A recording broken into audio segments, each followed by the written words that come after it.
Hey everybody, welcome back. Good to see everyone again. As we wind up 2024 and look to ramp up 2025, one of the areas we want to take a look at, which is expected to see a resurgence again in 2025, is biotech. So this has been an area that's been off the radar for a number of us for quite some time.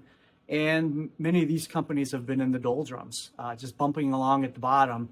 But the company that we're going to talk about today actually has an approved product, an advancing pipeline, profits, and if they get caught up in the biotech resurgence the way we think it could happen, there could be quite a bit of a spark up. And not only this company, Puma Biotechnology, but many others. So we'll start to highlight some other opportunities in the space as well. But investors wary of chasing ever higher AI stock prices and software, other type of technologies, may also want to look to some of these areas that are have been unloved and may need a little bit of dusting off, because there's some pretty interesting things happening, particularly in the biotech space. So with that, Puma Biotech, PBYI, interesting little company. Founded in 2010, they develop, manufacture, and sell drugs to treat cancer using kind of an in-licensing perspective. Actually, their approved product, NERLYNX, was actually acquired via a deal with Pfizer back in 2011, and then they developed it from there. They got approval in 2017, and then they expanded approval in 2020.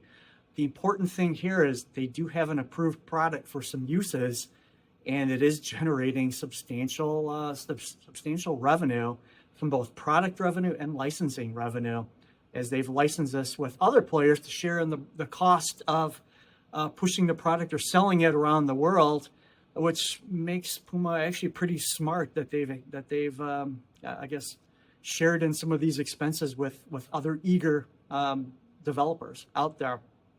So interesting developments with Puma is, besides the fact that they have a product and they've got a royalty business, they're advancing their R&D pipeline. They actually have, a number of products for other cancer treatments that are advancing nicely in the pipeline, and they're spending a lot of money on R&D, and approximately $40 million, as I can see, for the year to date thus far, and that's likely to continue to grow over time. But let's take a look a little bit closer at the fundamentals, and then you'll see kind of what I'm seeing is just how absurdly cheap this opportunity looks right now. With a share price closing recently of $3.06 a share, down 29% year to date, this equates to a market capitalization of just $151 million. Now, this company has seen a trading range of between $2.23 to $7.73. So it's sitting comfortably low on the bottom or near the bottom of their trading range. Over 5 years, this has lost 65% of its value, so even more than this year's decline. And I'll also include a chart that when you look at it over many more years, beyond the 5 years, you'll see that at one point in time, this really caught the M&A hype wagon and was trading at well over $200 a share. So it's come down a long way from those days, but oftentimes these companies do. Things get hyped up. You don't want to be there at the top of the hype buying, but it's come back to earth. They actually have revenue, they have profits, advancing pipeline at this point in time. Let's talk a little bit about that. Revenue came in at $56 million in Q3 just for product revenue. That's pretty good.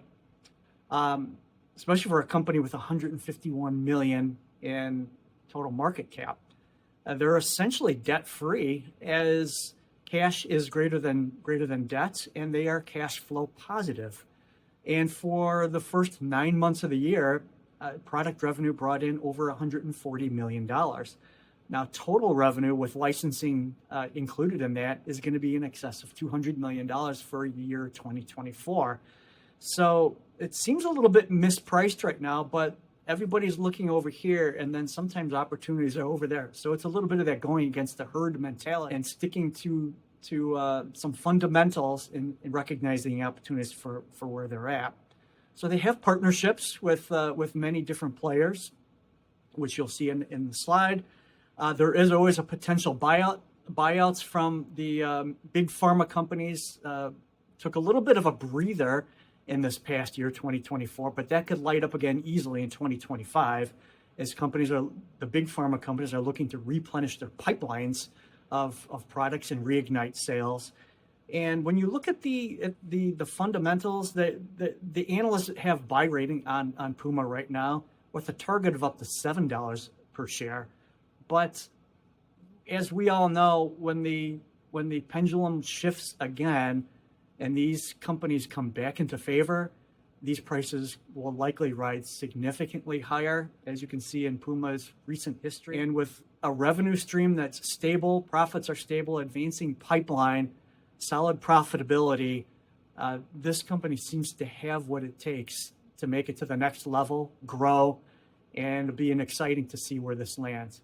Hope that helps. It's on my list. I'm taking a real close look at acquiring it, and hope you find this helpful. And if you have any questions, reach out. Let me know what you're doing. Thanks for joining. We'll talk to you soon.